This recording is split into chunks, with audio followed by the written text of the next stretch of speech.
கிறிஸ்துவுக்குள் அன்பான தேவனுடைய பிள்ளைகளே, நீங்கள் ஒவ்வொருவரும் ஆண்டவரால் ஆசீர்வதிக்கப்பட வேண்டும் என்று நான் உங்களை வாழ்த்துகிறேன். பிரியமானவர்களே, இன்றைக்கும் நமது தியானத்திற்கு ஆதாரமாக நாகும் தீர்க்க தரிசன புஸ்தகம் 2ஆம் அதிகாரம் 2வது வசனத்தை பாருங்கள். வெறுமையாக்குகிறவர்கள் அவர்களை வெறுமையாக்கி அவர்களுடைய திராட்சை கொடிகளை கெடுத்து போட்டாலும் கர்த்தர் யாக்கோபின் மகிமையை திரும்பி வர பண்ணுவது போல் இஸ்ரவேலின் மகிமையையும் திரும்பி வர பண்ணுவார்.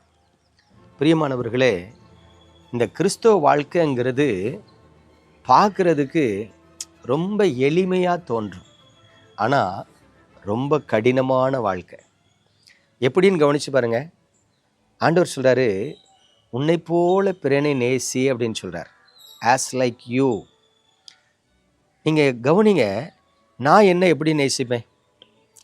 எனக்கு ஒரு ட்ரெஸ் எடுக்கிறதா இருந்தால், ஒருவேளை எனக்கு ஒரு சாப்பாடு சாப்பிட்றதா இருந்தால், ஒருவேளை என்ன ஊழியத்தில் கர்த்தர் பயன்படுத்துகிறதா இருந்தால், என்ன குறித்து நான் எப்பொழுதுமே ஒரு மேன்மையாக நினைப்பேன். அதே போல் நான் மற்றவர்களை நினைக்கணும், மற்றவர்களிடத்துலேயும் அன்பு கூறணும் அப்படிங்கிறது ஆண்டவருடைய எதிர்பார்ப்பு. இது ஒரு சாதாரண காரியம்தான். உன்னை போல் பிறனை நேசி. ஏன் நேசித்தா என்ன அப்படின்னு நம்ம சொல்லுவோம், ஆனால் உண்மையிலே நேசிக்க முடியுதான்னு கவனித்து பாருங்கள். கடந்த நாட்களில் எனக்கு தெரிந்த ஒரு ஊழியக்காரர் மலேசியா தேசத்துக்கு ஊழியத்துக்கு போகிறார்.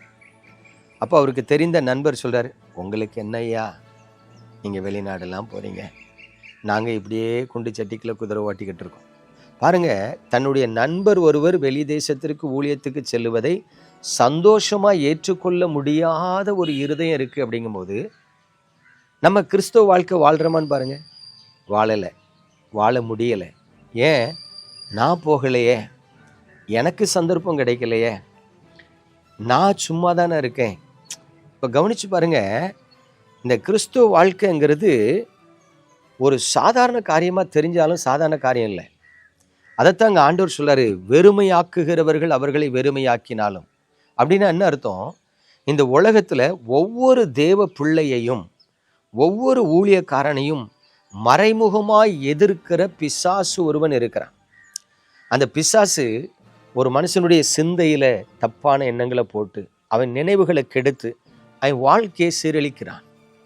பிசாசானவன் ஒரு மனிதனுக்கு விரோதமாய் சில மனிதர்களை எழும்ப பண்ணி பொறாமை கொள்ள செய்து எரிச்சல் அடைய செய்து சண்டை போட்டு ஒருவனை மேலிருந்து கீழே தள்ளி விடுவதற்கு நினைக்கிறான். இப்போ கவனிங்க, தேவ பிள்ளைகளுக்கு விரோதமாய் பிசாசானவன் எப்பொழுதும் ஏதோ ஒரு விதத்தில் சதி செய்து கொண்டே இருப்பான். கவனிங்களேன், வேதம் சொல்லுது, சாத்தான் தாவீதின் இருதயத்தை ஏவினான். தாவீது யாரு? தேவனுடைய இருதயத்திற்கேற்ற ஒரு நல்ல விசுவாசி. தாவீதும் தேவனை உத்தமமாய் அண்டிக் கொள்ளுகிற ஒரு தேவ மனிதன். ஆனால் வேதம் சொல்லுது, தாவீதை சாத்தான் ஏவினான், அதனால தாவீது தேவனுக்கு விரோதமாய் பாவம் செய்தான். யோசித்து பாருங்க, நான் என் துர்க்குணத்துக்கு என்னை விலக்கி காத்து கொண்டேன்னு சொன்ன தாவீதை பிசாசு ஏவிட்டான். தாவீது பாவத்தில் விழுந்துட்டார். இப்போ தாவீதின் மனசு எப்படி இருக்கும்? தத்தளிக்கும் தெரியுமா? ஐயோ, பாவத்தில் விழுந்துட்டேன், தேவனை துக்கப்படுத்திட்டேன், தண்டனை வந்துருமோ, அழிவு வந்துருமோ, ஆண்டவர் தள்ளிடுவாரோ, புறக்கணிச்சிருவாரோ, அங்கலாய்க்கும். பார்த்துருக்கீங்களா? அதே போல தான் இன்றைக்கு அநேக தேவ பிள்ளைகள் பரிசுத்தமாக வாழ நினச்சும் வாழ முடியல, உண்மையாக இருக்க நினச்சும் உண்மையாக இருக்க முடியல, உத்தமமாக வாழணும்னு நினச்ச முடியலை.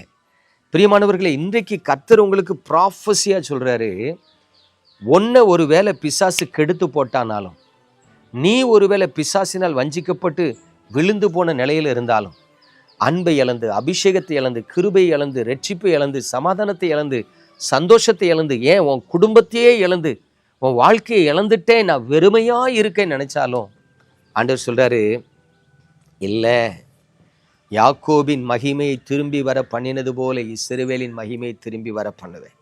ஆண்டவர் சொல்கிறார், உன்னை மறுபடியும் நான் எடுத்து நிறுத்துவேன், மறுபடியும் உன்னை சந்தோஷப்படுத்துவேன், மறுபடியும் உன்னை ஆசீர்வதிப்பேன், மறுபடியும் உன்னை மேன்மையாக உயர்த்துவேன். நீ விழுந்து போன நிலையில் இருந்தாலும், மடங்கடிக்கப்பட்ட நிலையில் இருந்தாலும், எனக்குள் இருக்கிற அன்பு நிமித்தம் உன்னை தூக்கி எடுப்பேன் என்று கர்த்தர் சொல்லுகிறார். பிரியமானவர்களே, சோர்ந்து போகாதீங்க, பயப்படாதீங்க. கர்த்தருக்குள் உங்களை திடப்படுத்தி கொள்ளுங்க. கர்த்தர் மீண்டும் மகிமையை உங்கள் மேல் உதிக்க செய்வார். நம்ம ஜெபிப்போமா?